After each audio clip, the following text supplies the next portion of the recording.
श्रीपादराजं शरणं प्रपद्ये. अध्याय 6. नरसावधानीचे वृत्त.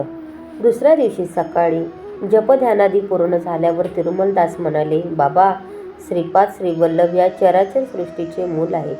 ते वटवृक्षासारखे आहेत. त्यांचे अंशावतार सगळेच विविधता असलेल्या पारंब्याप्रमाणे आहेत. तेच मूळ परत भूमीमध्ये जाऊन स्वतंत्र तत्व असल्यासारखे दिसते, परंतु त्यांचा आधार वटवृक्षच असतो. देवदानवापासून समस्त प्राणीमात्रांना त्यांचाच आधार आहे. त्यांच्याकडून समस्त शक्तींना आश्रय प्राप्त होतो. पुनरुपी त्या शक्ती त्यांच्यातच विलीन होत असतात. पर्वत शिखरावर पोचलेल्या व्यक्तीस सगळ्या वाटा एकसारख्याच वाटतात. त्याचप्रमाणे सगळ्या प्रकारच्या संप्रदायाचे लोक दत्ततत्वामध्ये समन्वय पावतात. प्रत्येक प्राणीमात्रास कांतीचे एक वलय असते. मी पिठापुरात राहत असताना तेथे एक योगी आला. तो विग्रहाच्या कांतिवलयाबद्दल माहिती सांगत असे. त्याला व्यक्तीची कांती कोणत्या रंगाची असून किती दूरवर व्यापून आहे ते सांगता येते. त्याने श्री कुकुटेश्वरालयात येऊन स्वयंभू दत्ताची सूक्ष्म कांती किती दूर व्यापून आहे आणि कोणत्या रंगाची आहे याची परीक्षा करण्याचे ठरवले. त्या योग्यास स्वयंभू दत्ताच्या ठिकाणी श्री वल्लभाचे दर्शन झाले. त्याच्या मस्तकाच्या भोवताली विद्युतलेच्या तुलनेची धवल कांती अप्रमाणितपणे व्यापून होती. त्या धवल कांतीच्या भोवती खालच्या भागात व्यापून असलेल्या निळ्या रंगाच्या कांतीचे त्यास दर्शन झाले. ती मूर्ती त्या योग्यास बघून म्हणाली, बाबा, दुसऱ्याचे सूक्ष्म शरीर किती दूर व्यापले आहे याची माहिती काढण्याच्या प्रयत्नात अमूल्य जीवनकाळ व्यर्थ घालवू नकोस. प्रथम तुझ्या हिताचा विचार कर. थोड्याच दिवसात तुझा मृत्यू होणार आहे. सद्गती संपादन करण्याचा विचार कर. सर्व सत्याचा, सर्व तत्वमूलांचा मूल असलेला दत्त मीच आहे. या कलियुगात पादगया क्षेत्रात महासिद्ध पुरुषांच्या, महायोग्यांच्या, महाभक्तांच्या प्रेमभावित आवाहनानेच मी इथे अवतार घेतला आहे. स्वामींच्या या उपदेशाने त्यांच्यातील पूर्ववासनांचा नाश झाला. सूक्ष्म शरीराच्या कांतीची माहिती मिळवण्याची त्याची शक्ती श्रीवल्लभातच विलीन झाली. तो श्रीवल्लभांचे त्यांच्या स्वगृहात दर्शन घेऊन धन्य झाला. स्वच्छ अशा धवल कांती असलेल्या श्रीवल्लभा निर्मळ असून संपूर्ण योगावतार आहेत. निळ्या रंगाची कांती असणारे श्रीप्रभू अनंत प्रेमाने करुणेने भरलेले आहेत आणि या गुणांचे हे रंग निर्देशक आहेत. त्या योग्याची विश्रांती झाल्यावर श्रद्धापूर्ण चर्चा सुरू झाली. चतुर्वर्ण विभाग असलेल्या सूक्ष्म शरीराच्या कांतीचा वेददृष्ट्या निर्णय घ्यावा का, किंवा जन्मसिद्ध गोत्राच्या दृष्टीने निर्णय घ्यावा? कोणत्या वर्णाचा जन्म असला तर वेदोक्त पद्धतीने उपनयन करावे. कोणत्या वर्णाच्या लोकांचे शास्त्रोक्त म्हणजे पुराणोक्त उपनयन करावे. उपनयनात भुकटीमध्ये असलेल्या तिसऱ्या डोळ्यांचा संबंध असतो का? नसेल तर काही विशेष आहे का? मेधावी लोक म्हणजे काय? अशी चर्चा बराच वेळ गरम चालली होती, परंतु पंडितांचे मतोक्य होत नव्हते. सत्य ऋषीश्वर या नावाचे मल्हारी बापनावधानी पिटिकापूर ब्राह्मण परिषदेचे अध्यक्ष होते. त्यांनी बापना आर्य असे सुद्धा लोक श्रद्धेने म्हणत असत. ते मुख्य सूर्याची, अग्नीची उपासना करीत. पिटिकापुरात झालेल्या एका यज्ञाचे अधिपत्य करण्याची त्यांना विनंती केली होती. यज्ञाच्या शेवटी कुंभवृष्टी झाली, अर्थात वर्षा झाली. सकळ जनसमुदाय आनंदला. श्री वत्सवाई नरसिंह वर्मा या नावाच्या क्षत्रिय गृहस्थांनी श्री सत्यऋषीश्वरांना त्यांच्या गावात राहावे अशी विनंती केली, परंतु यज्ञयागात मिळणारे धन शिधा तेवढे श्री बापण्णा आर्य घेत असत. त्या द्रव्यात शुद्धी नसेल तर ते स्वीकार करत नसत. श्री वर्मांच्या विनंतीस त्यांनी नकार दिला. श्री वर्मांचे अत्यंत प्रिय असलेली कपिला गाय होती. तिचे नाव गायत्री असे होते. ती भरपूर दूध देत असे. ती अत्यंत सुशील आणि साधू स्वभावाची होती. एकदा गायत्री दिसेनाशी झाली, कुठेतरी हरवली, रस्ता विसरली असे वर्तमान श्री वर्मांना कळले. श्री बापण्णा आर्य ज्योतिषशास्त्राचे पंडित असल्याने वर्मा यांना गायत्रीच्या क्षेम कुशलासंबंधी प्रश्न केला. तेव्हा शांबालापुरम, सरमलकोटा मध्ये खानसाहेब नावाचा कसाई आहे, त्याच्याकडे ती आहे. लगेच न गेल्यास तिचा वध होण्याची भीती आहे.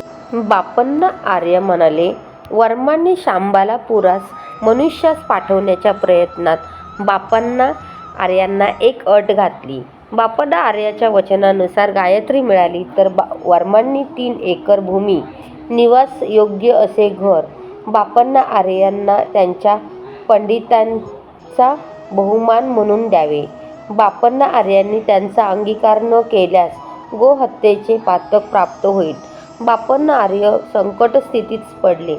त्यांना हे दान जर नाही घेतले तर वर्मा त्या गायीची हत्या होऊ देतील. त्यामुळे गोहत्येचे पातक लागेल. गोहत्या पातकापेक्षा पंडित बहुमानाचा स्वीकार करणे श्रेयस्कर ठरेल आणि गायत्रीची रक्षा झाली. पिठापूरवासियांचे नशीब उघडले. श्री बापन अवधानी 3 खंडी धान्य देणाऱ्या भूमीचे मालक झाले. त्यांना निवासासाठी घराची व्यवस्था झाली. श्री बापन्ना आर्यांनी व्यंकटावधानी नावाचा मुलगा व सुमती नावाची मुलगी झाली. तिच्या जन्मपत्रिकेत सर्व शुभ लक्षणे असून ती चालते वेळी महाराणीस लाजवील अशी चाल आणि लचक असल्या कारणाने सुमती महाराणी असे तिचे नामकरण झाले. श्री बापन्ना आर्यांची कीर्ती थोड्याच काळात 10 दिशांना पसरली. गडीकोटा आडनावाच्या अप्पलक्ष्मी नरसिंह शर्मा नावाचा भरद्वाज गोत्री आपस्तव वैदिक शाखेचा एक बालक पिठिकापुरात आला. त्याच्या घरी कालाग्निशमक नावाने ओळखली जाणारी दत्तमूर्ती होती. तो दत्तमूर्तीची पूजेच्या वेळी स्पष्ट बोलत असे, आदेशसुद्धा देत असे. लहानपणीच अप्पलराज शर्माचे मातृपितृ छत्र हरवले असल्याने तो पोरका झाला होता. पूजेसमयी कालाग्निशमनाने तू पिठिकापुरात जाऊन हरित्रज गोत्रज आपस्तसूत्राच्या वैदिक शाखेचा मल्हारी बापधनी यांच्याकडे विद्याभ्यास करावा असा आदेश दिला. श्री बापन्ना आर्यांनी दत्तांच्या आदेशानुसार आपल्या घरी विद्यार्थी म्हणून आलेल्या राजशर्मास माधुकरी न मागू देता आपल्या घरातच भोजनाची व्यवस्था केली. श्री बापन्ना आर्य शनिप्रदोष समयात शिवाराधना करीत असत. घरातील स्त्रिया शनिप्रदोषा दिवशी शिवाचे व्रत करीत असत. पूर्वीच्या काळी नंद यशोदेने शनिप्रदोष शिवा आराधना केल्यामुळे साक्षात श्रीकृष्णाचे लालनपालन करण्याचा सुयोग घडून आला. बापन्ना आर्यांबरोबर सुदैवाने श्री नरसिंह वर्मा, श्री व्यंकटप्पय्या श्रेष्ठी आणि थोडे प्रमुख वैश्य लोक सहभागी होते. श्री कुकुटेश्वर स्वामींच्या मुखातून निघालेली वाणी, सुमती आणि अप्पलराजचा विवाह. एकेवेळी शनिप्रदोष शिवाराधना झाल्यानंतर श्री कुकुटेश्वराच्या शिवलिंगामधून विद्युत कांती प्रकाशात होती. त्यावेळी त्यातून वाणी झाली, बाबा बापन्नार्या, निसंदेहपणे तुझी मुलगी सुमती महाराणीस अप्पलराज शर्मास देऊन विवाह कर. त्यामुळे लोककल्याण होईल. हा दत्तप्रभूंचा निर्णय आहे. या महानिर्णयाचे उल्लंघन करण्यास ह्या चराचर सृष्टीमध्ये कुठल्याही व्यक्तीस अधिकार नाही. ही देववाणी व्यंकटप्पय्या श्रेष्ठीला नरसिंह वर्माला तेथे असणाऱ्या सर्व जनसमुदायास ऐकण्यात आली. सगळे आश्चर्यचकित झाले. गोदावरी मंडलांतर्गत ऐनवल्ली या गावातील राजवर्माचे बंधू मित्र परिवारास वर्तमान पाठवले. विवाहाचा निर्णय झाला. राजशर्माला घरदार नव्हते, त्यामुळे थोडा विचार चालला होता. श्री व्यंकटप्पा श्रेष्ठी म्हणाले, मला पुष्कळ घरे आहेत, त्यापैकी एखादे मी राजशर्मास देईन. राजशर्मा दान घेण्यास तयार नव्हते. श्री श्रेष्ठींनी राजशर्माच्या सोऱ्याबरोबर बोलून राजशर्मांना मिळणाऱ्या वडिलोपार्जित गृहभागाची किंमत लावली. ती 1 वराह म्हणजे जुन्या काळातील नाणं ठरवली गेली. श्री श्रेष्ठींच्या घराची किंमत 12 वराह निश्चित केली. 11 वराह देण्यास माझ्याकडे एक पेन पण नाही आहे असे राजशर्मा म्हणाले. तसे असेल तर मी माझ्या घराची किंमत 1 वराह मात्र ठरवून विकतो. दान घेण्यास तुमचा संकोच असेल तर 1 वराह मला देऊन हे घर विकत घ्या असे श्रेष्ठी म्हणाले. श्रेष्ठींनी जे सांगितले ते धर्मसंमत आहे असा सगळ्यांनी होकार दिला. श्रीमती सुमती महाराणी आणि श्री अप्पलक्ष्मी नरसिंह शर्मा यांचे विवाह महापंडितांच्या वेदघोषाने मंगलवाद्यांच्या गजरात मोठ्या थाटामाटात पार पडला. श्रीपाद श्रीवल्लभांचा अवतार अज्ञानाच्या अंधकाराला दूर करण्यासाठीच झाला आहे. त्या कारणाने श्री प्रभूंनी कालदेवतेला कर्मदेवतेला आदेश दिला. त्या आदेशास अनुसरून अज्ञान अंधकाराचे प्रतीक स्वरूप जन्मास शिशु आणि अप्राकृतिक प्रकृतीचे स्वरूप दर्शवणारे लंगडे बालक अशी 2 बालके राजशर्मास प्राप्त झाली. आपली दोन्ही मुले अशा रीतीने अपंग असल्याने सुमती आणि राजशर्मा अत्यंत दुःखी होते. ऐनवेल्ली गावात एक प्रसिद्ध विघ्नेश्वराचे देऊळ आहे. श्री राजशर्मा यांच्या दुःखाचा परिहार करण्यासाठी त्यांचे नातेवाईक तेथील महाप्रसाद पिठे-प्रत घेऊन आले. सुमती आणि राजशर्मांनी तो प्रसाद आदराने घेतला. त्या दिवशी रात्री सुमती महाराणींना स्वप्नात ऐरावताचे दर्शन झाले. नंतर काही दिवस शंकर, चक्र, गदा, पद्म, त्रिशूल, विविध देवांचे, ऋषींचे, सिद्धपुरुषांचे, योग्यांचे अशी अनेक दर्शने तिला स्वप्नात होत होती. काही दिवसांनी जागृत अवस्थेत सुद्धा तिला दिव्य दर्शन होऊ लागले. डोळे झाकले की पडद्यावरील चित्रपटासारखे दिव्य कांतिमय तपसमाधीत मग्न असलेले योगी मुनी अद्भुत दर्शन देत. देवतांचे जन्म नक्षत्र आणि सुमतीच्या प्रसव समयाच्या नक्षत्रात आलेला संबंध. सुमती महाराणीने आपल्या पित्यास दिव्य अनुभवाबद्दल सविस्तर सांगितले. ते म्हणाले, ही सर्व लक्षणे महापुरुषाच्या जननाचे शुभसूचक आहेत. सुमती महाराणींचे मामा श्रीधर पंडित म्हणाले, बाई सुमती, रवी चे जन्म नक्षत्र विशाखा आणि श्री रामावताराचा संबंध आहे. कृत्तिका हे चंद्राचे जन्म नक्षत्र आहे. याचा आणि श्रीकृष्णावताराचा संबंध आहे. पूर्वाषाढा हे या नक्षत्रावर जन्मलेल्या अंगारकाचा श्री लक्ष्मी नरसिंह अवताराशी संबंध आहे. श्रवण नक्षत्रावर जन्मलेल्या बुधाचा बुद्ध अवताराशी संबंध आहे. पूर्व फाल्गुनी नक्षत्रावर जन्मलेल्या गुरुचा विष्णू अंशाशी संबंध आहे. पुष्प नक्षत्रावर जन्मलेल्या शुक्राचा भार्गवरामाशी संबंध आहे. रेवती नक्षत्रावर जन्मलेल्या शनीचा कुर्मावताराबरोबर संबंध आहे. भरणी नक्षत्रावर जन्मलेल्या राहूचा वराह अवताराशी संबंध आहे. अश्लेषा नक्षत्रावर जन्मलेल्या केतूचा मत्स्य अवताराशी संबंध आहे. तू मला प्रश्न केलेला समय देवी रहस्याशी संबंधित आहे. कोट्यावधी ग्रहांना, नक्षत्रांना, ब्रह्मांडाच्या स्थितीगतीला निर्देश देणारे दत्तप्रभू जन्मास येतील असे मला निश्चित वाटते. दत्तप्रभू हे नित्य वैभव विभूती. आपले दिव्य अनुभव आणि श्रीधर पंडित यांचे मत सुमती महाराणीने राजशर्मास सांगितले. तेव्हा राजशर्मा म्हणाले, मी पूजा करते समयी कालाग्नी शमन दत्तांना विचारतो. कालाग्नी शमन दत्तात्रयांची पूजा होत असताना कोणत्याही माणसाने ती पाहू नये असा नियम आहे. पूजेनंतर दत्तप्रभू मानवाच्या रूपात समोर बसून बोलतात. नंतर परत त्या मूर्तीमध्ये विलीन होतात. हा रोजचा आमचा नियम आहे. सामान्य विषय किंवा स्वार्थभरित समस्या आम्ही दत्ताला निवेदन करीत नाही. त्या दिवशी पूजेसमयी दत्त महाराज प्रसन्न होते. पूजेनंतर ते मानवी रूपात समोर बसले आणि श्रीधरा या असे बोलवले. दत्तमूर्तीमधून एक रूप बाहेर पडले आणि त्यांच्या समोर ध्यानस्थ बसले. परत आपल्या बोटाने संकेत करीत श्रीधरा या असे म्हणाले. तत्काळ ते रूप त्यांच्यातच विलीन झाले. राजशर्माला हे सगळे आश्चर्यजनक होते. श्री दत्तप्रभू म्हणाले, तू आता पाहिलेले रूप येणाऱ्या शताब्दीतील येणारा एकुलता एक अंशावतारच आहे. माझ्यात लीन झालेल्या जीवनमुक्तांना सुद्धा मी बोलावताच यावे लागते आणि जा अशी आज्ञा झाल्यास पडद्याआड झाल्यासारखे जावे लागते. माझ्या आज्ञेचे पालन करणे त्यांना चुकतच नाही. माझ्या लीला विभूती केवळ भूमीवरच परिमाणित नाहीत. हे ब्रह्मांड सारे माझ्या हातातील खेळण्याच्या चेंडूसारखे आहे. मी एका पायाने लत्ता प्रहार केल्यास कोट्यावधी योजनेने पार करतो. मी जन्म मृत्यूच्या अतीत आहे असे म्हणत श्री प्रभूंनी राजशर्माच्या भूमध्यात स्पर्श केला. लगेच राजशर्माला पूर्वजन्माची स्मृती झाली. त्याने एका युगात विष्णुदत्त या नावाने जन्म घेतला असून त्याची पत्नी सुमतीने सोमदेवम्मा नावाने जन्म घेतला होता असे ज्ञात झाले. श्री दत्त महाराज पुढे म्हणाले, मी दत्त या रूपाने दर्शन देऊन तुमची काय इच्छा आहे असे विचारले होते. त्यावेळी पितृश्राद्धाच्या दिवशी जेवायला यावे अशी विनंती तुम्ही केली होती. सूर्याग्नीबरोबर मी श्राद्धाचे जेवण केले. तुमच्या पितृदेवतांना शाश्वत ब्रह्मलोकाची प्राप्ती करून दिली. मी श्रीपाद श्रीवल्लभ या नावाने अवतार घेऊन गेल्या 100 वर्षापासून या भूमीवर योग्यांना, महापुरुषांना दर्शन देतच आहे.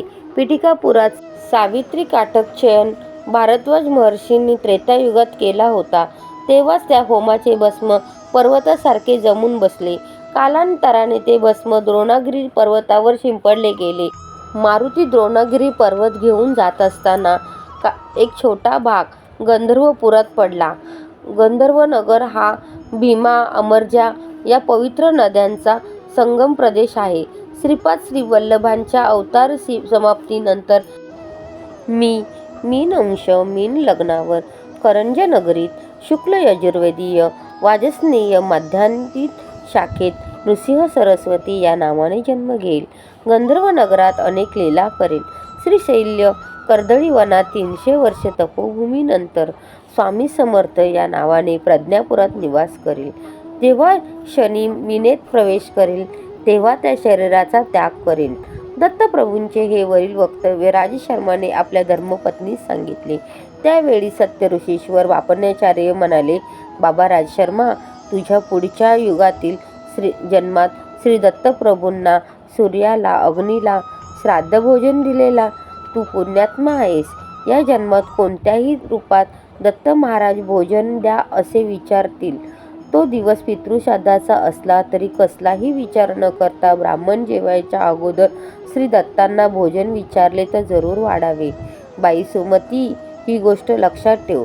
बाबा शंकर भट्टा, दत्तप्रभूंच्या लीला अलौकिक आहेत. आतापर्यंत कधीही न ऐकलेले आणि अपूर्व आहेत. महालय अमावास्येचा दिवस होता. राजशर्मा पितृश्राद्धाच्या तयारीत होते.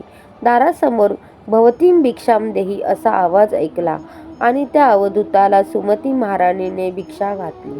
काही मागणे माग असे म्हणणाऱ्या अवधूताला सुमती म्हणाली, बाबा, आपण अवधूत आहात.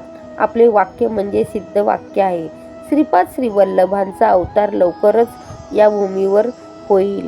या विद्वान लोक सांगतात. दत्तप्रभू आता कोणत्या रूपात संचार करत आहे? या 100 वर्षापासून या भूमीवर श्री दत्तप्रभू श्रीपाद श्रीवल्लभ या रूपाने फिरत आहे असे ज्ञात होत आहे. आपण मला काहीतरी माग असे म्हटले. मला श्रीपाद श्रीवल्लभांचे रूप पाहण्याची फार तीव्र इच्छा आहे. श्रीपाद श्रीवल्लभांचा आविर्भाव, प्राकट्य हे शब्द ऐकून त्या अवधूताने भुवेने दणाणून जाण्यासारखे, भूकंप आल्यासारखे विकट हास्य केले. सुमती महाराणीला तिच्या सभोवतीचे समस्त विश्व एका क्षणातच अदृश्य झाल्यासारखे वाटले. समोर 16 वर्ष वय असलेला सुंदर बालक यतीच्या रूपात प्रकट झाला आणि म्हणाला, आई, मीच श्रीपाद श्रीवल्लभ आहे. मीच दत्त आहे. अवधूताच्या रूपात असताना श्रीवल्लभांचे रूप पाहण्याची इच्छा व्यक्त केलीस. ती इच्छा पूर्ण करण्यास तुला श्रीवल्लभांच्या रूपात दर्शन दिले. श्रीवल्लभांच्या रूपात असलेल्या मला कोणतेही मागणे मागू शकतेस. तू मला जेवू घालून तृप्त केलेस. जे मागशील ते वरदान द्यावे अशी इच्छा आहे. या जगातील लोकांनी संकल्परूपाने पापकर्म केल्यास पापाचे फळ प्राप्त होते. संकल्पाने पुण्यकर्म केल्यास पुण्यकर्माचे फळ प्राप्त होते. निष्काम कर्माचे आचरण केल्यास त्याला अकर्म म्हणतात. ते सुकर्म नसते अथवा दुष्कर्मही नसते. अकर्मास पुण्य किंवा पाप असे कोणतेही फळ नाही. म्हणूनच दुसरे फळ द्यावे लागते. ते भगवंताधीन असते. अर्जुनाने अकर्म केल्यामुळे श्रीकृष्ण त्याला कौरवांना मारावयास सांगितले. तसे मारल्यास पाप लागणार नाही असे श्रीकृष्णाने अर्जुनास सांगितले होते. कौरवांचा संहार हा भगवंत निर्णयच होता. तुम्ही दाम्पत्याने पण विशेष असे अकर्म केले आहे. म्हणून लोकहितार्थ काहीतरी प्रतिफळ दिले पाहिजे. निसंदेहाने तुझी इच्छा मला सांग, न चुकवता ती पुरवीन. श्री दत्तांच्या दर्शनानंतर सुमती महाराणीला स्फुरलेले संकल्प. ती दिव्य मंगलमूर्ती पाहून सुमती महाराणीने पादाभिवंदन केले. श्री वल्लभांनी सुमती महाराणीला उचलून उभे केले व म्हणाले, आई, मुलाच्या पाया पडणे हे अयोग्य आहे. याने मुलाचे आयुष्य क्षीण होते. तेव्हा सुमती म्हणाली, श्री वल्लभ प्रभू आई म्हणून बोलवलेत. आपले हे सिद्ध वाक्य आहे, तेच बोल खरे करावे. तू माझा मुलगा म्हणून जन्मास यावे. यावर श्री दत्तप्रभूंनी तथास्तु असा आशीर्वाद दिला व म्हणाले, मी श्रीपाद श्री वल्लभ या रूपाने तुझ्या गर्भात येईल. आईने लेकराच्या पायावर पडणे हे लेकराचे आयुष्य क्षीण होणेच होय. म्हणून मी धर्मकर्माच्या सूत्राच्या उलट जात नाही. मी पुत्र रूपाने 16 वर्षापर्यंत जीवन व्यतीत करेन. त्यानंतर सुमती म्हणाली, केवढा हा अविचार! 16 वर्षापर्यंतच आयुष्य असे म्हणून विलाप करू लागली. त्यावर श्रीचरणांनी सांगितले, आई 16 वर्षापर्यंत तुम्ही सांगाल तसे ऐकून राहील. प्राप्ते तु 16 वर्षे पुत्रम मित्रम वदाचरी असे शास्त्रवचन आहे. 16 वर्षे वय असलेल्या मुलाबरोबर मित्रासारखेच वागले पाहिजे. आपल्या इच्छांचे दडपण त्यावर आणू नये. मला लग्न करण्यासाठी बंधन घालू नये. मला यती होऊन स्वेच्छेने विहार करण्याची परवानगी द्यावी. माझ्या या संकल्पाच्या विरुद्ध तुम्ही बंधन घातले तर मी घरात राहणार नाही, असे सांगून त्वरित दत्तप्रभू अदृश्य झाले. सुमती महाराणी अवाक झाली. तिला काहीच कळेनासे झाले. घडलेला सारा वृत्तांत तिने आपल्या पतीस विवरण करून सांगितला. तेवढ्यातच अप्पलराज म्हणाले, सुमती, विचार करू नकोस. श्री दत्त महाराज या प्रकारे आपल्या घरी भिक्षेस येतील असा विषय तुझ्या वडिलांनी सूचना म्हणून अगोदरच सांगून ठेवला होता. श्री दत्त हे करुणेचा महासागर आहे. श्री वल्लभांचा जन्म होऊ दे, नंतर आपण विचार करू. अप्पलराजांच्या घरी अवधूत आले ही वार्ता सगळ्या गावात पसरली. पितृदेवांची अत्यंत प्रमुख असलेली महालय अमावास्येच्या दिवशी ब्राह्मण जेवायच्या आधी अवधूतास भिक्षा घातली या विषयाची चर्चा झाली. श्री बापोधाने म्हणाले, श्रीपाद श्री वल्लभांचा जन्म होणार हे सगळेच म्हणतात. अवधूतांना साष्टांग नमस्कार करणे विहितच आहे. त्यामध्ये सुमतीचा काही दोष नाही. पुत्र रूपाने जन्मल्यावर त्यांना साष्टांग नमस्कार केल्यास बालकाचे आयुष्य क्षीण होते, परंतु अवधूत वेशात असताना साष्टांग नमस्कार करणे चूक नाही. या प्रसंगाने पिठिकापुरातील सर्व ब्राह्मणांची ईर्ष्या वाढली. विशेषत्वाने नरसावधानी या नावाच्या पंडिताची अमावास्येच्या दिवशी सगळे पितृकार्यामध्ये निमग्न झालेले होते. भोक्त्यांचा दुष्काळच होता. ही फार मोठी समस्याच पडली. श्री बापन्नाचार्यांनी अप्पलराजांच्या घरी मात्र निर्विघ्नपणे कार्य पार पडेल असे सांगितले. श्री राजशर्मा कालाग्निशमनाचे म्हणजे दत्तांचे ध्यान करीत होते. तितक्यात भोक्ते म्हणून 3 अतिथी आले आणि पितृकार्य निर्विघ्नपणे पार पडले. बाबा शंकर भट्टा, त्या दिवशी वेश्यांना वेदोक्त उपनयन करण्याचा अधिकार आहे का नाही, असा विषय चर्चेत मुख्यांश होता. ब्राह्मणांची परिषद जमली. बंगाल देशातील नवद्वीपाहून आशुतोष या नावाचे पंडित पादगया या क्षेत्रास आले होते.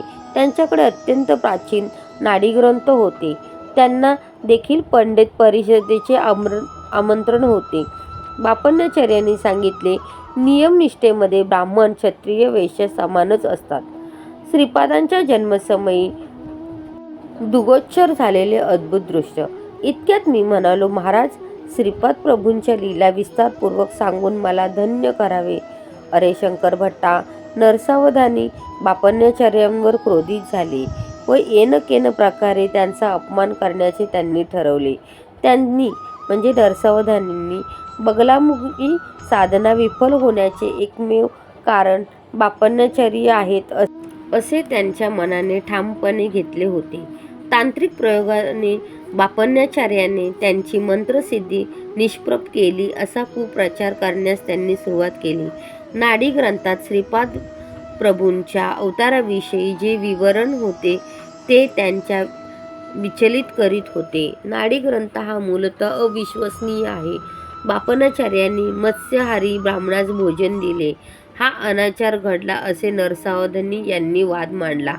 मनुष्यपूर्ण ब्रह्माचा अवतार कदापि होऊ शकत नाही, तर तान्हे बाळ श्रीपाद श्री वल्लभ सर्व अंतर्यामी, सर्वज्ञ, सर्वशक्तिमान असे श्री दत्तप्रभू कसे बरे अवतार होऊ शकतील?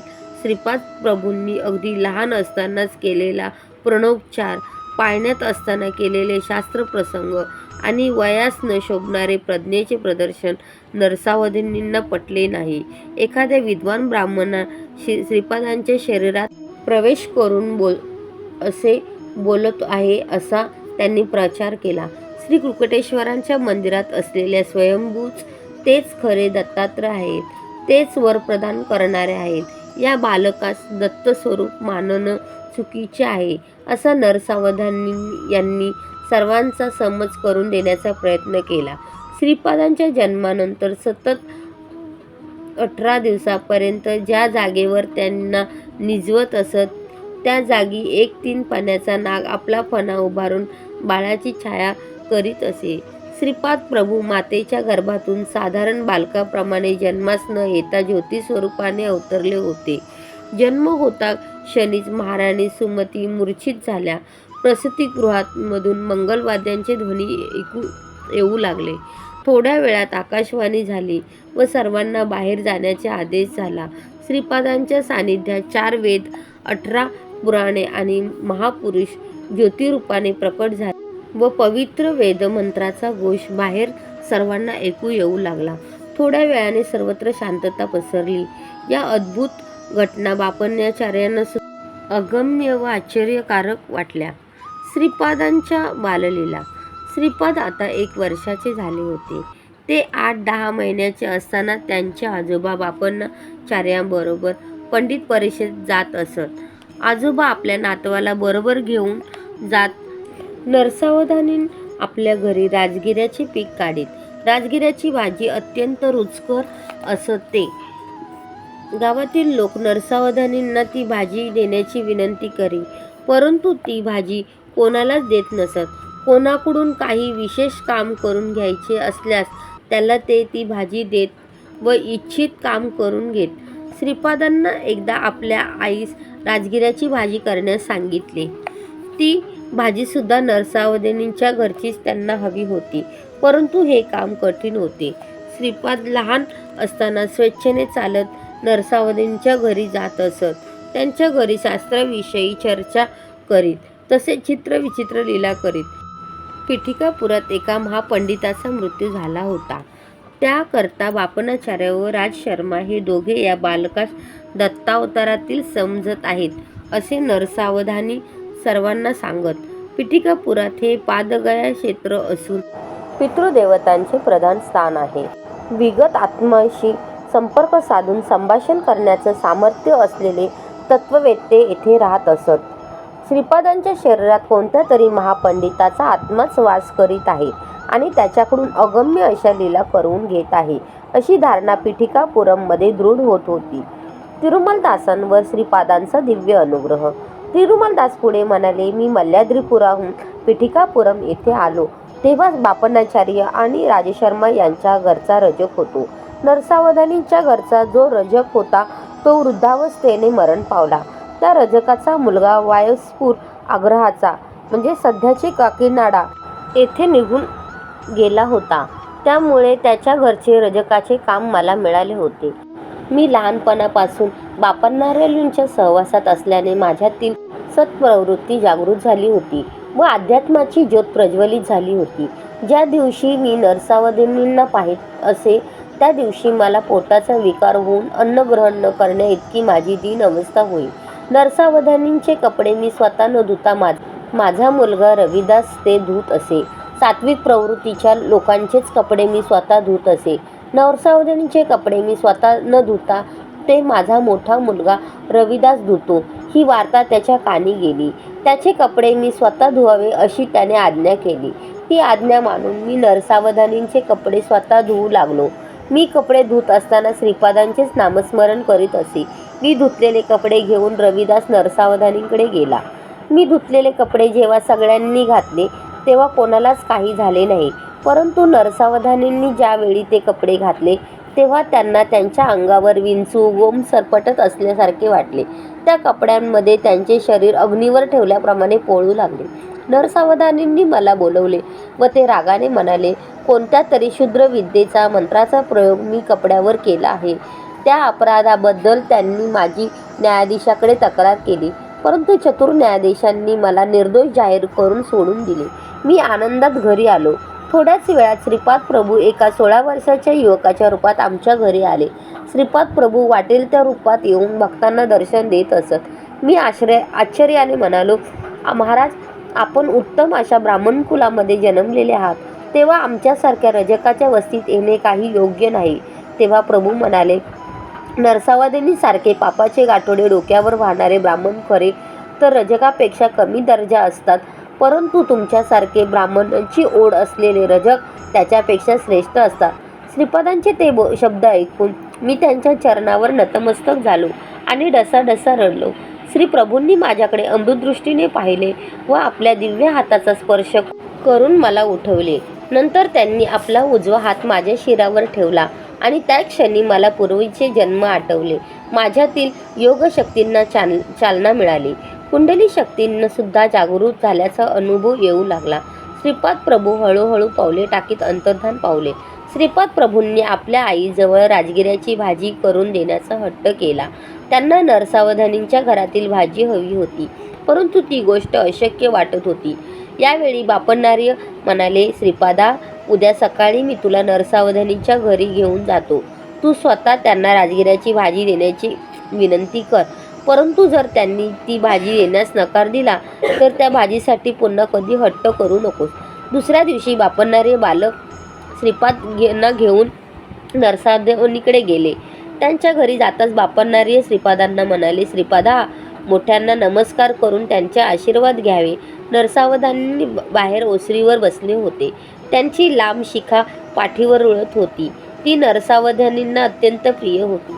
श्रीपादांनी नरसावधानींकडे बघितले व 2 हात जोडून त्यांना नमस्कार केला. श्रीपादांची तीक्ष्ण नजर नरसावधानींच्या पाठीवर विसावलेल्या शिखेवर पडली आणि काय आश्चर्य, ती आपोआप गळून खाली पडली. ती पाहून नरसावधानी अगदी गोंधळून गेले. यावेळी श्रीपाद म्हणाले, आजोबा, नरसावधानी आजोबांची अत्यंत प्रिय असलेली शिखा गळून पडली. आता त्यांच्याकडे राजगिऱ्याची भाजी मागणे योग्य होईल काय? चला आपण घरी जाऊ. श्रीपादांनी राजगिऱ्याची भाजी पुन्हा कधीही विचारली नाही. श्रीपादांच्या नमस्कारामुळे झालेले नुकसान नरसावधानीच्या लक्षात आले. ते ध्यानात बसले असता त्यांच्या शरीरातून त्यांच्यासारखेच दिसणारे एक तेजोवलय बाहेर पडले. नरसावधानींनी त्या तेजोवलयास विचारले, तू कोण? कोठे चाललास? त्या तेजपुंज नरसावधानीसारख्या दिसणाऱ्या आकृतीने उत्तर दिले, मी तुझ्यात राहणारे पुण्य शरीर आहे. तू आतापर्यंत कितीतरी वेद पठण केलेले आहेस. स्वयंभू दत्तात्रयांची आराधना केलीस, परंतु साक्षात श्री दत्तात्रयांचे अवतार श्रीपाद श्रीवल्लभांचा अपमान केलास. तुला तुझ्या शिखेवर, राजगिऱ्याच्या भाजीवर असलेले प्रेम, आसक्तीच्या 1,00,000 प्रेम जरी श्रीपादांच्या विषयी असते तर तुझ्या जन्माचे सार्थक झाले असते, परंतु मोहपाशाने स्वतःच बांधून घेऊन मोक्षाची एक दिव्य संधी घालवलीस. तू लवकरच दरिद्री होशील. त्या दरिद्र्याचे हरण करण्यासाठी श्रीपाद प्रभूंनी तुला शाकदान मागितले होते. त्यांना जर तू ते दान दिले असते तर तुला आता येणारे दारिद्र्य न येता उत्तम ऐश्वर्य प्राप्त झाले असते. तू स्वतः आपल्या हाताने ही संधी दवडलीस. श्रीपाद प्रभू करुणेचे सागर आहेत. हा अवतार संपल्यानंतर ते दुसरा नरसिंह सरस्वती नावाने अवतार ग्रहण करतील. त्यावेळी तू एक दरिद्री ब्राह्मणाच्या रूपात जन्म घेशील. त्या जन्मात सुद्धा तू घरी राजगिऱ्याची भाजी पिकवशील. त्यावेळी योग्य समय पाहून मी पुन्हा तुझ्या शरीरात प्रवेश करील. त्यावेळी श्रीपाद प्रभू तुझ्या घरी भिक्षेसाठी येतील. तू प्रेमाने वाढलेली भिक्षा घेऊन तुला ते ऐश्वर्य प्रदान करतील. सध्या मात्र मी तुझे शरीर सोडून जात आहे. श्रीपाद प्रभूंनी केलेला नमस्कार तुला नव्हता, तर तुझ्यातील पुण्य स्वरूपात वास्तव करणाऱ्या मला होता. त्यांनी मला तुला सोडून देऊन त्यांच्या स्वरूपात लीन होण्याची आज्ञा केली होती. त्यानुसार मी श्रीपादांच्या स्वरूपात लीन होण्यास जात आहे. आता तुझ्या शरीरात केवळ पाप पुरुषच उरला आहे. असे बोलून तो पुण्यात्मा श्रीपादांमध्ये विलीन झाला. कालांतराने नरसावधानींची प्रकृती क्षीण होत गेली. लोक त्यांच्या शब्दांचा निरादर करू लागले. त्यांच्या चेहऱ्यावर विलसणारे विद्वत्तेचे तेज लोप पावले. याच वेळी पिठिकापुरात विषूची म्हणजे कॉलराची साथ पसरली. यात अनेक ग्रामवासी या रोगास बळी पडले. दूषित पाण्यामुळे हा रोग बळावत असल्याचा निष्कर्ष गावातील वैद्यांनी काढला. भयभीत झालेल्या ग्रामवासियांनी या महामारीच्या रोगावर शास्त्रीय रीतीने निर्मूलन पद्धत काढावी अशी प्रार्थना श्री बापणनारे यांना केली. श्री बापणनारे यांनी आपल्या अंतर्दृष्टीने जाणले की महामारी जलदोषांनी झालेली नसून वायुमंडल कुलषित झाल्याने झाली आहे. परंतु बापणाचार्य हे मत गावातील वैद्यांना पटले नाही. ग्रामस्थांनी ग्रामदेवतेस पशु बली देऊन तांत्रिकाकडून विविध प्रकारच्या पूजा महामारीचे निर्मूलनासाठी केल्या. पशुचा बळी दिल्याने त्यांच्यातील प्राणशक्ती बळजबरीने बाहेर काढली जाते व तिला मंत्रोच्चाराने वश करून घेतात. प्राणशक्तीस वृद्धिंगत करण्यासाठी योगाच्या प्रक्रिया किंवा सात्विक आराधनेचा अवलंब करणे अधिक योग्य आहे असे श्री बापणाचार्यांचे मत होते. त्यांनी ग्रामवासियांना असे सुचवले, परंतु अंधश्रद्धेने त्यांनी पशुबळी देण्याचे थांबवले नाही. गावातील काही मंडळींनी पशुबळीचा विषय श्रीपादांपुढे काढला. त्यावर श्रीपाद प्रभू म्हणाले, ग्रामदेवतेस विनंती केली आहे का की तिने पशुबळीचा स्वीकार करू नये. श्रीपादांच्या आज्ञेनुसार ग्रामदेवता समुद्र स्नान करण्यास गेली आहे. आता दूध उतू घालून देवतेस नैवेद्य अर्पण केल्यास या रोगराईपासून तुमची सुटका होईल. कालिकेचे रूप धारण केलेली ग्रामदेवता शांत होईल. ही वार्ता गावातील सर्व लोकांना कळवण्यासाठी एका चर्मकारास बोलवून चर्मवाद्यावर दवंडी पिटवण्यास सांगितले. दवंडी कोणी पिटवायची असे विचारल्यावर श्रीपाद म्हणाले, विषूच्या रोगाने ग्रस्त व्यंकय्या याने दवंडी पिटावी असा माझा निरोप त्यास सांगा. ते सर्व ग्रामवासियांना व्यंकय्याजवळ गेले. तो मरणसक्त झाला होता. त्याला हा निरोप देताच तो मूर्छित पडला. एका घटकेनंतर जेव्हा तो शुद्धीवर आला तेव्हा तो पूर्णपणे बरा झाला होता. ही बातमी हा म्हणता संपूर्ण पिठापूरमध्ये चर्चेचा विषय झाली. व्यंकय्याने गावात फिरून चौकडे दवंडी पेटवली. बापणनारे यांनी आपल्या सेवकास पाण्याने भरलेले एक मोठे भांडे त्याच्या समोर आणून ठेवण्यास सांगितले. वायुमंडलातील विषारी कीटाणूंचा नाश करण्यासाठी योग्य त्या मंत्राचे साधन केले आणि तात्काळ हवेतील विषारी कीटाणू पाण्यात टपटप येऊन पडले. अशा प्रकारे वायुमंडल शुद्ध झाले आणि महामारी रोगाचे निर्मूलन झाले. श्रीपादांच्या जन्मतिथीस वाढदिवसाच्या दिवशी राजशर्मा पत्नीसह श्रीपादांना घेऊन बाळाचे आजोबा श्री बापणनारे यांच्याकडे आले. ज्या वेळी बापणनारे यांनी श्रीपादांच्या चरणावरील शुभचिन्हे पाहण्याचा प्रयत्न केला त्यावेळी त्यांना कोटी कोटी सूर्याच्या तेजस्वितेचा अनुभव येई व ती शुभचिन्हे त्या तीव्र प्रकाशात दिसत नसत. याचे त्यांना राहून आश्चर्य वाटे.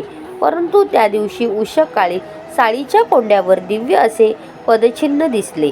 त्यांनी आपली कन्या सुमतीस विचारले, बाळ, या कोंड्यावरून कोण गेले. तुमचा लाडका नातूच येथून गेला. आणखीन कोण बाबा. सुमतीचे उत्तर दिले, ते पदचिन्ह 16 वर्षीय कुमाराच्या पदचिन्हासारखे होते. आजोबांनी श्रीपादांना आपल्या मांडीवर घेतले व त्यांच्या चरणकमलाचे ते निरीक्षण करू लागले. यावेळी त्यांना दिव्य प्रकाश न दिसता मीच साक्षात दत्तात्रेयांचा अवतार आहे असे सूचित करणाऱ्या सुस्पष्ट अशा चिन्हांचे दर्शन झाले. त्या दिव्य चरणांचे बापणनाचार्यांनी कौतुकाने चुंबन घेतले. हा बालक श्री दत्तात्रेयांचा अवतार असल्याचा त्यांचा निर्धार दृढ झाला. याच वेळी त्यांच्या मुखातून श्री दत्तांच्या स्तुतीपर पद आपोआप निघाले. त्या दिव्य चरणांच्या दर्शनाने बापणनारे च्या अंगी अष्टभाव सिद्ध झाले. त्यांच्या डोळ्यातून आनंदाश्रू वाहू लागले. ते श्रीपादांच्या गालावर उघळले आणि मोत्याच्या बिंदूसारखे चमकत होते. आजोबांनी आपल्या उपरण्याने हळुवारपणे श्रीपादांच्या गालावरील ते थेंब पुसले. यावेळी श्रीपाद म्हणाले, आजोबा, तुम्ही सौरमंडलातून शक्तिपात करून ती शक्ती श्रीशैल्य श्री मल्लिकार्जुन शिवलिंगात आकर्षित केली होती. याच वेळी सूर्यमंडलातील ती शक्ती गोकर्ण महाबळेश्वरी व पादगया क्षेत्री स्थित असून स्वयंभू दत्तात्रेयांच्या ठाई सुद्धा आकर्षित झाले. गोकर्ण महाबळेश्वर क्षेत्रास अधिक शक्ती संपन्न करण्याचा संकल्प आहे. प्राणी मात्रातून जी अनिष्ट स्पंदने बाहेर पडतात त्या स्पंदनांना माझ्यात लय पाहून जे माझे साधक आश्रित आहेत त्यांच्या प्रति शुभ स्पंदनाचे प्रसारण व्हावे असा माझा संकल्प आहे. गोकर्ण महाबळेश्वर हे परमेश्वराचे आत्मलिंग आहे. त्याच्या केवळ दर्शनाने मुक्ती साध्य होते. तसेच श्रीशैल्याच्या दर्शनाने सुद्धा मुक्तीचे फळ प्राप्त होते. येथील मल्लिकार्जुन शक्ती संपन्न करण्याचा संकल्प आहे. तुम्ही सत्य ऋषी आहात. मी यतीच्या रूपात होतो तेव्हा आईने मला नमस्कार केला. त्यामुळे मी अल्पायुषी होणार असे माझे मत होते. परंतु आईने मला श्रीपाद रूपात नमस्कार केला म्हणून मी अल्पायुषी होणार नाही असे आपण म्हणालात. तेव्हा आपल्या दोघांचेही म्हणणे खोटे होऊ नये म्हणून मी केवळ 16 वर्षापर्यंत तुमच्या घरी राहण्याचे ठरवले आहे. संसार बंधनातून मुक्तीची इच्छा करणाऱ्या मुमुक्षांना अनुग्रह देण्याचे कार्य पुढे आहे. मी चिरंजीव असावे असा तुमचा संकल्प आहे. तो मी पूर्तीस नेईन. श्रीपाद श्रीवल्लभ हे स्वरूप गुप्त करेन. नृसिंह सरस्वती हा अवतार घेतला तरी श्रीपाद श्रीवल्लभ रूप हेच नित्य स्वरूप म्हणून राहील. नृसिंह सरस्वतींचे अवतार कार्य पूर्ण करून श्रीशैल्य असलेल्या कर्दळी वनात 300 वर्षापर्यंत तपश्चर्या करून प्रज्ञापूर म्हणजे सध्याचे अक्कलकोट येथे स्वामी समर्थ रूपात प्रकट होईल. तेथील वटवृक्षामध्ये माझी प्राणशक्ती प्रवेश करून मल्लिकार्जुन शिवलिंगात विलीन होईल. बापणणाऱ्यांना हे सगळं आश्चर्यकारक व अद्भुत असे वाटले. आजोबांच्या घरी पहिल्या वर्षी वाढदिवस अति आनंदात व थाटाने साजरा झाला. पिठिकापुरमला त्या दिवशी आणखीन एक आश्चर्य घडले. नरसावधानी, देवळाचे पुजारी आणि अजून काही मंडळी कुकुटेश्वराच्या मंदिरात दर्शनाला गेले असता त्यांना तेथे स्वयंभू दत्तात्रयांची मूर्ती दिसली नाही. मंदिरातील मूर्ती दिसेनाशी झाल्याची वार्ता गावात दावणालासारखी पसरली.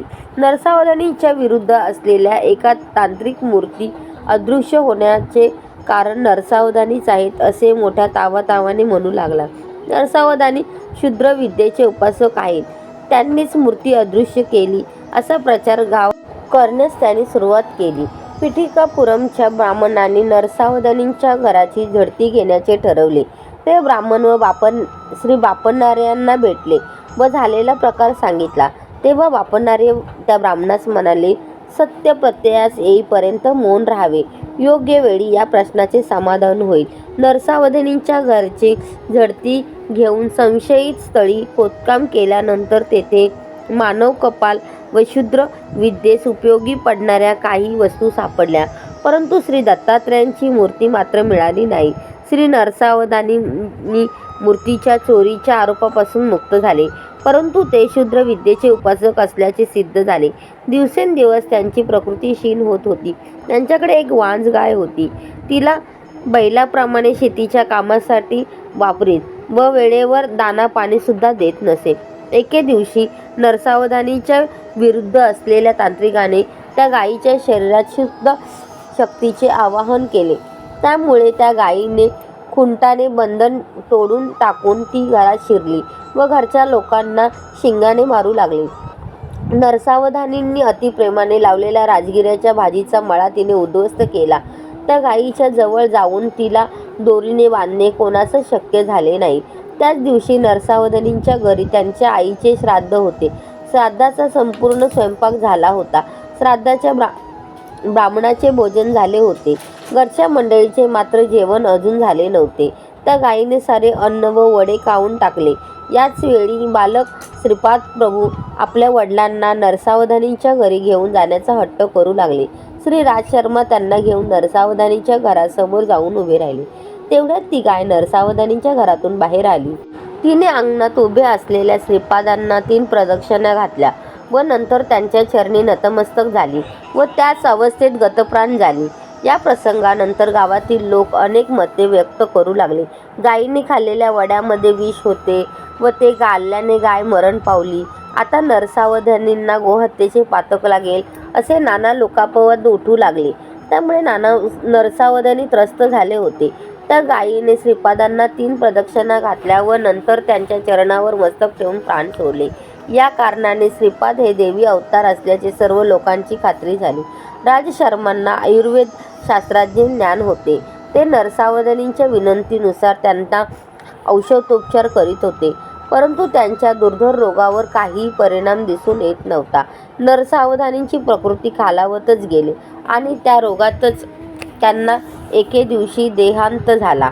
नरसावधानींच्या मृत्यूमुळे गावातील लोक श्री राजशर्मांना त्यांनी उत्तम औषध दिले नाही, त्यामुळे ते आपल्या जीवास मुकले असे बोलू लागले. काही जण म्हणू लागले की श्रीपाद श्रीवल्लभ नरसावधानींकडे रोज जात असत. ते जर दत्तावतारी असतील तर नरसावधानींचा मृत्यू कसा झाला? अनेकांनी गोहत्येचे पातक त्यांच्या देहांताचे कारण असल्याचा निर्वाळा दिला. नरसावधानींचे कुटुंबियांचे सांत्वन करण्यासाठी श्री राजशर्मा व श्रीपाद गेले असता नरसावधानींच्या पत्नीने त्यांचा हात धरून म्हटले, "अरे बाळा श्रीपादा, चिमूटभर सौभाग्याचे वाण घेण्यासाठी मी दूर दूरपर्यंत हळदी कुंकवात जात असे. तू दत्तात्रेयच आहेस ना, तर नरसावधानी आजोबांना जिवंत करणे तुला शक्य नाही का?" असे म्हणून ती माऊली रडू लागली. नवनीतासम मृदू हृदय असलेल्या श्रीपाद प्रभूंनी त्या मातेचे अश्रू पुसले. शवयात्रा सुरू झाली. राजशर्मा व श्रीपाद त्या अंतिम यात्रेत सहभागी झाले. नरसावधानींच्या ज्येष्ठ पुत्राने पित्याच्या चित्तेस अग्नी देण्यासाठी अग्नी हातात घेतला. त्याच वेळी श्रीपादांच्या नयनातून 2 थेंब बाहेर पडले. त्याच वेळी मेघगर्जनेसारख्या आवाजात श्रीपाद म्हणाले, "आहा, मृत झालेल्या पित्याच्या शरीरास अग्नी देणारे पुत्र तर पाहिले, परंतु जिवंत पत्यास अग्नी देणाऱ्या पुत्रास पाहिले नाही." हे वक्तव्य ऐकून स्मशानात जमलेले सारे लोक निस्तब्धपणे श्रीपादांकडे पाहू लागले. श्रीपादांनी चितेवर असलेल्या नरसावधानीच्या भूमध्यावर अंगुठ्याने स्पर्श केला. त्या दिव्य स्पर्शाने नरसावधानींच्या अंगात चैतन्य स्फुरू लागले आणि आश्चर्य असे की काही क्षणातच ते चितेवरून खाली उतरले आणि त्यांनी श्रीपाद प्रभूंना साष्टांग नमस्कार केला. नंतर सर्व लोकांबरोबर घरी परतले. त्यांना सजीव घरी आलेले पाहून त्यांच्या पत्नीस अत्यंत आनंद झाला. श्रीपाद प्रभूंच्या अंगुठा स्पर्शाने नरसावधानींना कर्मसूत्राचे सूक्ष्म ज्ञान झाले. त्यांच्या घरातील मृत झालेले वांझ गाय ही गतजन्मातील नरसावधानींची माता होती. त्यांच्या घरी असलेला बैल हे त्यांचे पिताश्री होते. या गोष्टीचा बोध नरसावधानींना झाला. मरते समयी त्या गायीने श्रीपाद प्रभूंना आपले दूध त्यांनी प्यावे अशी विनंती केली होती. पुढच्या जन्मी जेव्हा वाघ म्हैस म्हणून ती जन्माला येईल त्यावेळी श्रीपाद प्रभू नरसिंह सरस्वती अवतारात तिचे दुग्धपान करतील, हे श्रीपादांनी गायीस दिलेल्या वचन नरसावधानींना कळले. ज्या तांत्रिकाने नरसावधानींवर प्रयोग केला होता त्याचा मृत्यू लवकरच होणार असून पुढील जन्मी तो ब्रह्मराक्षसाच्या योनीत जन्म घेणार असून त्याच्यावर यतिरूपात असलेल्या श्रीपादांचा अनुग्रह होईल असे सूक्ष्म लोकातील विषय नरसावधानींना श्रीपादांच्या कृपाप्रसादाने ज्ञात झाले. त्यांना स्वतःच्या पुढील जन्माची माहिती सुद्धा कळली. पुढील जन्मात त्यांच्या घरी यतिरूपाने श्रीपाद प्रभू येऊन त्यांच्याकडून राजगिऱ्याची भिक्षा स्वीकारून राजगिऱ्याचे पीक स्वहस्ते नष्ट करून त्यांच्या मुळाशी असलेला सोन्याच्या नाण्यांनी भरलेला हंडा त्यांना देतील. ही भविष्यवार्ता नरसावधानींना श्रीपादाच्या उंगली स्पर्शाने कळाली होती. श्रीपादांचा चेहरा अतिशय सात्विक, सुंदर, देदीप्यमान असा होता. त्याची तुलनाच होऊ शकत नाही. श्रीपाद प्रभूंनी नरसावधानी आणि त्यांच्या पत्नीस केलेला उपदेश, त्याचा अनुग्रह, केलेली विधाने मी तुला उद्या सांगेन. आता आपण त्यांचे स्मरण करत भजनात रंगून जाऊया. ज्या ठिकाणी त्यांचे नामस्मरण, भजन, कीर्तन होते त्या ठिकाणी श्रीपाद प्रभू सूक्ष्म रूपाने संचरण करीत असतात, हे अक्षर सत्य आहे. तिरुमलदासासारख्या भक्ताच्या सत्संगतीने आनंदाने आम्ही पुलकित झालो. श्रीपाद श्रीवल्लभांचा जय जयकार असो. फलश्रुती. पितृशापापासून निवृत्ती.